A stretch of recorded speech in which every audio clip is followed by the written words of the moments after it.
Hello, friends. This is Dave Hurwitz, executive editor at ClassicsToday.com, here with our boîte du jour, our box of the day. Ferdinand Ries, complete music for piano and orchestra, featuring Christopher Hinterhuber on Naxos, with Uwe Grodd conducting various orchestras. They all sound very good, and the engineering is fine. 5 CDs, and this actually represents some fairly intelligent programming on the part of labels who are cooperating. Independent labels sometimes do that because CPO has the complete Ries symphonies. There are 8 of those, and there are 8 piano concertos, and Naxos has these, and they are lovely works. Now, the only problem with Ries is that he wasn't a great composer. He was a good composer. He's known, well, let's see, his dates were, 1784 to 1838, and he's best known as an FOB, friend of Beethoven. He was Beethoven's secretary. He hung out with Beethoven. He was like, Beethoven's amanuensis, whatever they call that, helper person. And he was also a composer of some ability.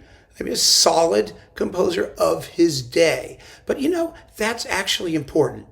It's important because Beethoven so dominates the 2 decades between around 1800 and 1830, say, that nobody knows what anyone else was doing. Now we do. Now we can because of wonderful independent labels. So we know the Hummel piano concertos, so we know Krummer, and we know all these other people who are around in this interim period in German music. But we don't really listen to it that much, and it's just exciting to be able to understand what Beethoven was up against, what made him special. Instead of people just telling us, well, it's Beethoven, it's special. Yeah, right. Yeah, okay, yeah, we know that. But there are other people out there who are writing music that was much more popular than Beethoven's, actually, and all over Europe.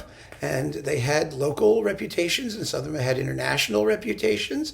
And Ries was one of them because he spent a good bit of his career in the UK. And it was very highly respected. His music is not the most original out there. He's not a Beethoven. What do you expect, right? But it is tuneful and pleasant and enjoyable. He was not a formal genius. He's best in music in free forms, of which there's quite a bit in here, not just concertos. But some of the concertos are lovely, and the later they are, he did evolve in style, and the later they get, the more interesting they become, which is also really an important thing. So let's just see what's in here. Hang on, I'm going to get it out. Got it. Yeah. Came out. Okay. Volume 1. Let's see. Concertos, Opus 123 and 151. He was a busy man, Mr. Ries was. One of them is from 1806, and one of them is from 1826. Now, the 1826 one, it may be the best of them all. It's called Gruß an den Rhein. This is after he left the UK. He came back to his native Deutschville, and this is his Hi to the Rhine River. And it gushes just like a river. It's beautiful, it's rich and fun and ebullient. It's just a lovely work, half an hour long. The one in C major here from 1806, well, that has a sort of, it's faux Mozart, basically, with a more virtuosic piano part, just like some of Hummel's piano concerto. Ries was not the most memorable of, tunesmiths, and he wasn't always the best at, developing things. So some of these concerti can feel their length, but the Gruß an den Rhein does not. It's a beautiful, beautiful work. And this earlier one, it's in the style of the day, and that's all you need to know about it. Let's see. So that was Piano Concertos Volume 1. This should be Volume 2, and indeed it is. Oh, this is fun. We have Swedish national airs with variations, 15 minutes. An introduction and polonaise, another 15 minutes. And then finally is Piano Concerto in C-sharp minor, a very unusual key. But Ries in minor keys, like I said, he was not Beethoven, and he'll never live that down. He's a little tepid, comparatively in minor keys. You're not going to get the Sturm und Drang of Beethoven, and his handling of form is a little stiff and predictable. But in free forms, where he's playing around with other people's tunes, as in the first 2 works here, it's a half hour of solid music. He was wonderful. The piano parts are just zippy and cool, and oh goodness, it's lovely. So that's nice. Then we have, Piano Concerto, Opus 132, his Abschiedskonzert von England, his Farewell to England Concerto. And as I said in my ClassicsToday.com review, it sounded like he couldn't wait to get the hell out of there. I mean, it's a very happy farewell. Let's put it that way. He was glad to be going. Well, who knows? Anyway, it's a big-boned and jolly work, and that's all you need to know. It's delightful. Then we have his grand variations on Rule Britannia. Oh, that's so much fun. And we know the tune, so you'll enjoy what he does with it. And the introduction and variations brillantes.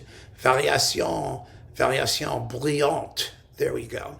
Yes, Opus 170. So those are charming, and I like him as a variation writer. I really do.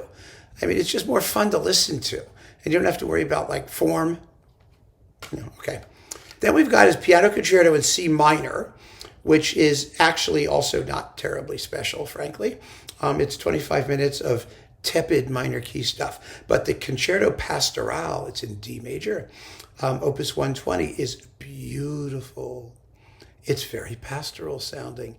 And you can tell he was happier when he was able to relax, when he didn't have so many expectations. It doesn't sound like Beethoven's pastoral, by the way. It really doesn't. It's a lovely, lovely concerto. And then we get the introduction and Rondeau Brillante, which is another 18 fun-filled minutes of just noodling, but of the best sort. It noodles so nicely. I like noodles. They're delicious. And so is this. And then we have his piano concertos in E flat, Opus 42, and in G minor, Opus 177, which is another really splendid work. It really is. And a very virtuosic introduction and a Rondeau Brillante, Opus 144, which is 17 minutes long. These are big pieces, which will never be played in concert, and they deserve to be, frankly, because they're just wonderfully enjoyable. And it's just, like I said, 1,000 pities that nobody does this stuff. I mean, I understand why people don't do the concertos, but I've said this a million times. Wouldn't it be marvelous to see some really smart concerts of short piano works? Like 2 or 3 of them, and these are big. You could do 2 works, 2 shortish works, and have a serious concerto-length thing that nobody will. I know. We keep saying it, don't we? And it doesn't make any difference. And it's not going to make any difference. But in the meantime, you have this lovely 5-disc set of 8 piano concertos and a whole slew of non-concerto, I think better works as well, that really sort of tell you what was going on at the same time that Beethoven was going on, and that wasn't Beethoven. And that's a thing. It's something worth knowing. Even if it's not the greatest music in the world, it's never less than enjoyable. And I think for a lot of people, for me certainly, that is enough. You don't have to play it every day, but the best of this stuff you'll want to hear for sure. So keep on listening, friends. Thank you so much for joining me. Take care.